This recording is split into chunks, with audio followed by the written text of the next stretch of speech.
శ్రీ గురుభ్యో నమః. శ్రీమాత్రే నమః. కార్తీక మాసంలో శివారాధనకి చాలా చాలా ప్రాధాన్యత ఉంటుంది అన్నది జగమెరిగిన సత్యం. మరి శివుడు శ్మశానవాసి కదండి. శ్మశానం అనంగానే మనందరం కూడా అదేదో అమంగళకరమైనటువంటి పదముగా భావిస్తూ ఉంటాము. అలాంటి ప్రదేశంలో ఉన్నటువంటి శివుడు మంగళప్రదుడు ఎలా అవుతున్నాడు? ఆయనకి సంబంధించి నెల రోజుల పాటు పూజ ఏమిటి? అసలు శివుణ్ణి ఆరాధిస్తే మనకి వైరాగ్యం కలుగుతుంది అని అంటారు కదా. మరి శివుణ్ణి పూజించవచ్చా, పైగా నెల రోజుల పాటు? ఇది చాలా మందిలో వచ్చేటటువంటి ధర్మ సందేహం. అయితే శివుడు మంగళప్రదుడు, జగత్ అంతటికి తండ్రి. అమ్మ ఆదిపరాశక్తి అవుతూ ఉండగా తండ్రి పరమశివుడు అవుతూ ఉన్నాడు. బిడ్డల వలె కాపాడుతూ ఉన్నారు ఆది దంపతులు ఇద్దరు. అమంగళకరుడు ఎందుకు అవుతున్నాడు? ఎట్టి పరిస్థితుల్లో శివుడు అమంగళకరుడు కాదు, మంగళకరుడు. గరళకంఠుడు, నీలకంఠుడు, చంద్రమౌళీశ్వరుడు, ఎన్ని రకాల పేర్లు ఉన్నాయి శివునికి. పంచాక్షరి మంత్రంతో మనని ఉద్ధరించేవాడు. రామనామ జపం తాను చేస్తూ లోక కళ్యాణానికి పాటుపడేవాడు. తన యందు జగత్తంతటిని నింపుకొని మంగళప్రదమైనటువంటి శివనామముతో విరాజిల్లుతూ ఉండేటటువంటి వాడు. ఇటువంటి శివుడు అమంగళకరుడు ఎందుకు అవుతాడు? పూర్తిగా ఆయన మంగళకరుడే, ఎటువంటి అభ్యంతరము లేదు. శ్మశానవాసి ఎందుకు అయ్యాడు ఆయన అంటే, ఈ సృష్టి స్థితి లయాలని పోషించేటటువంటి ముగ్గురు కర్తలు మనకి బ్రహ్మ విష్ణు మహేశ్వరులుగా జగదంబ సూచించింది అని చెప్పి తెలుసు. బ్రహ్మదేవుడు సృష్టి చేస్తూ ఉంటాడు. జీవులు ఈ విధంగా పుడతారు, ఈ విధంగా పెరుగుతూ ఉంటారు, ఈ విధంగా పాపాలు చేసుకుంటారు అని. స్థితికారకుడు విష్ణుమూర్తి. ఆయన ఎవరెవరి పొజిషన్స్ ఎలా ఎలా ఉన్నాయి ఇలాంటివన్నీ ఆయన చూసుకుంటాడు. స్థితి పరిపాలన అంతా ఆయనది. మరి పరమశివుడు లోక కళ్యాణార్థం ఈ ప్రపంచమంతా నిద్రపోయే విధంగా చేసేస్తాడు ఆయన. ఆయన ప్రత్యేకంగా చేయడం కాదు, మనం ఏమి చేసుకున్నామో అది జరుగుతుందా లేదా అనేది చూస్తాడు. అటువంటి పరమశివుడు లయము చేసుకుంటున్నాడు తనలో. ఈ లయము చేసుకోవడానికి సరైన ప్రదేశం ఏది అంటే శ్మశానం. శ్మశానం ఎందుకు అయింది? కారణం తెలుసుకోవాలి అనుకుంటే, బ్రహ్మదేవుడు ఒకసారి శివుణ్ణి అడిగాడట, పరమశివ, ఈ పంచభూతాలని కూడా మేము అదుపు చేయలేకపోతున్నాము. అలాగే మనిషి మరణించిన తరువాత ఆ కళేబరం నుంచి పంచప్రాణాలు పైకెళ్ళిపోతాయి. అది స్వర్గం అవ్వచ్చు, నరకం అవ్వచ్చు, లేదా కైలాసం అవ్వచ్చు, వైకుంఠం అవ్వచ్చు, ఏదైనా అవ్వచ్చు, పైకి వెళ్ళిపోతాయి. వాటిని అంటిపెట్టుకొని కొన్ని వాసనలు ఉంటూ ఉంటాయి. మరి అవి కూడా అంటిపెట్టుకొని వెళ్ళిపోతూ ఉంటాయి కదా. అవన్నీ తిరిగి కొన్ని భూతాల రూపంలో ఉంటాయి. మరి ఈ భూతాలన్నిటినీ నువ్వు నాశనం చేయగలవా అని చెప్పి అడిగితే, ఈ భూతాలన్నిటి సంగతి నేను చూసుకుంటాను. అసలు నా నివాసం అనేది శ్మశానంలో పెట్టుకుంటేనే నాకు జీవి దొరుకుతాడు. అక్కడ మరణించిన తదుపరి అక్కడికి వస్తారు కదా అంత్యేష్టి నిర్వహించడానికి.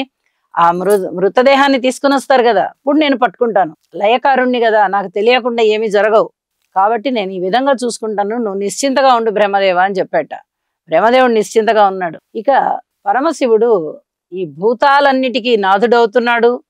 అతని అదుపాజ్ఞలలోనే ఈ భూతాలు ఉంటున్నాయి. అలాగే జీవులకి కూడా ఆయన చెప్పకనే సందేశం ఇస్తున్నాడు, చెప్తున్నాడు. ఏమి తీసుకొచ్చావు శ్మశానానికి వచ్చేటప్పుడు? ఇన్నాళ్ళు బ్రహ్మాండంగా బతికానని చెప్పి ఉర్రూతలుగావు కదా, విర్రవీగావు కదా. ఇప్పుడేది నీ ధనం? ఇప్పుడేది నీ మంచితనం? ఎవరైనా వచ్చారా శ్మశానం వరకు? నీ కట్టె కాలడంతోనే అందరు వెళ్ళిపోయారు. ఎవరున్నారు చివరిదాకా నీతో? ఎవరు లేరు. నీ కొడుకు కొడుకు కొడుకు అనుకున్నావు. ఏం చేస్తున్నాడు కొడుకు? ఎప్పుడు పోతావా, నీ ఆస్తిని చేజిక్కించుకుందామా అనేటటువంటి ఆశతో చూస్తున్నాడు. నువ్వేం తీసుకొచ్చావు? నీ కోసం నువ్వేం తెచ్చుకున్నావు? నేను ఆ బిడ్డలకి సంపాదించా, ఈ బిడ్డలకి సంపాదించాను. ఎంతమంది బిడ్డలకి సంపాదించిస్తే ఎవరికి కావాలి? ఇవాళ తీసుకుంటారు, రేపు మర్చిపోతారు. నీ కొరకు నువ్వేం తెచ్చుకున్నావు అని నిగ్గదీసి అడుగుతాడు. అప్పుడు జీవుడు సమాధానం చెప్పలేక తల ఉంచుకున్నట్టయితే ఆయన ఖచ్చితంగా ఏదో అన్యాయానికి పాల్పడి ధనం సంపాదించాడనమాట. ఇక ఆ రూపకంగా ఆయనకి శిక్ష పడిపోతుంది. అన్ని రకాలైనటువంటి మంచి పనులు చేసుకుంటూ చక్కగా భర్త చేతుల్లోనే ప్రాణం పోవాలి అని చెప్పి కోరుకుంటూ ఎన్నో రకాలైనటువంటి పుణ్య కార్యక్రమాలు చేస్తున్నటువంటి భార్య ఆమెనే అడుగుతాడు, ఏమి తీసుకొచ్చావు అని. నా సంసార జీవితాన్ని నేను సమర్థవంతంగా నిర్వహించుకున్నాను స్వామి. ఆడా మగ అనేటటువంటి తేడా లేకుండా నా బిడ్డలందరినీ ఒకేలా సాకాను. నా ఇంటికి వచ్చిన నా బంధువర్గం పిల్లల్ని కూడా ఒకేలా చూశాను. తోటి వాళ్ళని మంచిగా చూశాను. ఇంకా నాకు ఇంతకన్నా ఏమి తెలియదు అని చెప్తుంది ఆవిడ. ఆ అమాయకత్వానికి, ఆ అజ్ఞానానికి మెచ్చుకుంటాడు పరమశివుడు. తన కోసం తాను తెచ్చింది ఏమిటి? ధర్మాన్ని నిర్వహించింది ఇక్కడ ఈమె. అది తన కోసం తాను తెచ్చుకున్నట్టే. ఎంతసేపు నా కొడుకులు, నా బిడ్డలు, నా అక్కలు, నా చెల్లెళ్ళు, ఇలాంటి భ్రాంతిలోనే ఇంకా ఇంకా ఉంటూ ఉన్న వాళ్ళకి మోక్షం దూరం అవుతుంది. అప్పుడే రాదు. ఈ వాసనలన్నీ పోవాలి, జన్మరాహిత్యం జరగాలి, అప్పుడే మోక్షం వచ్చేది. అందుకు సాధనగా నువ్వు పరమశివుణ్ణి ఎంచుకున్నావంటే ఖచ్చితంగా నీ సాధనా మార్గంలో నువ్వు విజయం సాధించినట్టే. ఎప్పుడైతే శ్మశానంలో కూర్చుని పరమశివుడు ఒక్కొక్క జీవి ఆ శ్మశానానికి వచ్చినప్పుడు అడుగుతున్నాడు, రా నా కోసం ఏమి తెచ్చావురా, మీకోసం ఏమి తెచ్చావురా అని అడుగుతున్నాడు.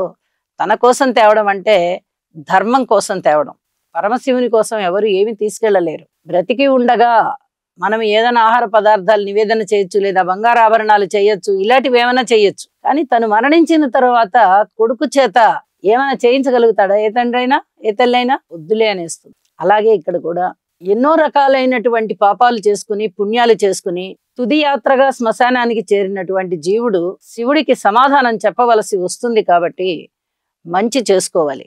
శివుడు అడిగాడు, నువ్వు ఏం చేసుకొని వచ్చావు, ఏ పుణ్యాలు తీసుకొని వచ్చావు అని చెప్పి అడిగినప్పుడు తన కోసం చేసుకున్నవి కనీసం ఒక 10-15 విషయాలైనా అక్కడ చెప్పగలిగేటట్టుగా ఉండాలి. అప్పుడు మాత్రమే శివుడు మనని వదిలేస్తాడు. సూక్ష్మ శరీరంలో ఉండేటటువంటి ఆత్మని వదిలేసి నువ్వు వైకుంఠానికి వెళ్ళిపో, నువ్వు కైలాసానికి వెళ్ళిపోమని నిర్దేశిస్తాడు అక్కడ. ఆ నిర్దేశత్వం మంచిగానే ఉండడం కోసం మనము తప్పనిసరిగా మంచి చేసుకోవాలి. శివుడు శ్మశానవాసి ఎందుకు అయ్యాడు? ఇందుకే అయ్యాడు. జీవులు వస్తారు, వాళ్ళు ఏమి చేసుకున్నారో మనం అడగాలి. ఆ సూక్ష్మ శరీరాన్ని ఆశ్రయించుకొని చాలా వరకు ఈ భూత ప్రేత పిశాచాలన్నీ ఆవహించుకొని ఉంటాయి. వాటన్నిటినీ పారద్రోలి, వాటన్నిటినీ అదుపులో పెట్టుకొని మళ్ళీ ఆ ఆత్మని ఉద్ధరింపజేయాలి అంటే నేను శ్మశానంలో ఉండడమే సరి అయిన పద్ధతి అని చెప్పి శివుడు శ్మశానంలో కూర్చుంటాడు. మరి ఆయనకి ఏమన్నా బట్టలు కావాలా? పులి చర్మం కట్టుకుంటాడు. ఆయనకి ఏమన్నా రోజు ఆహారం వండి పెట్టాలా? రామనామమే ఆయన ఆహారం. శ్రీరామ రామ రామేతి రమే రామే మనోరమే సహస్రనామ తత్తుల్యం రామనామ వరాననే ఈ శ్లోకాన్ని ప్రతి క్షణం పరమశివుడు కూడా తపస్సుగా భావించి చేస్తూ ఉంటాడు. ఈ రకంగా లోక కళ్యాణం కోసం చేసేటటువంటి రాముడి యొక్క స్తోత్రపారాయణ సమాజాన్ని, ఈ ప్రపంచాన్ని అంతటినీ కూడా పులకరింపజేస్తుంది. అలాగే జీవి చేసుకునేటటువంటి మంచి పనులు ఇంకా ఇంకా బ్రతికుండంగానే ఎక్కువ చేసుకోవాలి అని, జీవుడు చెడ్డ పనులు చేసినట్టయితే వాటికి తాను బాధ్యత వహిస్తూ తిరిగి మళ్ళీ మంచి పనులు చేసి భగవంతుని మెచ్చే క్రమంలో ఉండాలి. ఇది తెలుసుకోవడం కోసమే మనము ఈ రోజున ఈ ఉదాహరణలు చెప్పుకున్నాం. శివుడు శ్మశానంలో ఉండేటటువంటి కారణం అతనికి బట్టలు అక్కర్లేదని చెప్పుకున్నాం, వస్త్రాలు అవసరం లేదు, ఆహారం అవసరం లేదు, కేవలం తపస్సు మాత్రమే చేసుకుంటూ కూర్చుంటాడైనా. మరి అలాంటప్పుడు ఏమీ అవసరం లేని భోళాశంకరుడికి మనము ఏమి ఇవ్వాలి? మన చిత్తాన్ని అర్పించేయాలి. ఒక్క రూపాయి కూడా ఖర్చు లేని నదులలో, కాలువలలో, శుభ్రమైన కాలువలలో, చెరువులలో ప్రవహించేటటువంటి నీటిని తీసుకొని వచ్చి, లేదా మన పెరట్లోనే ఉన్నటువంటి బావిలో ఉన్న నీటిని తీసుకొని వచ్చి చక్కగా ఆ దోసెలు నీళ్లు పోయమంటున్నాడు ఆయన. నేను మిమ్మల్ని కనికరిస్తాను, మీరు దోసెలు నీళ్లు పోయండి నా శివలింగానికి అని చెప్తున్నాడు పరమశివుడు. కాబట్టి ఈ రకమైనటువంటి పుణ్యాన్ని మనం చేసుకుంటూ శివుని యొక్క నిర్ణయానికి అనుకూలంగా మనం కైలాసానికో లేదా వైకుంఠానికో వెళ్ళిపోతాము అనేటటువంటి ఆశతో మంచి పనులు చేసుకుంటూ దైవనామస్మరణతో ఉంటూ పరులకి ఉపకారం చేస్తూ ఉందాము. నమస్కారం.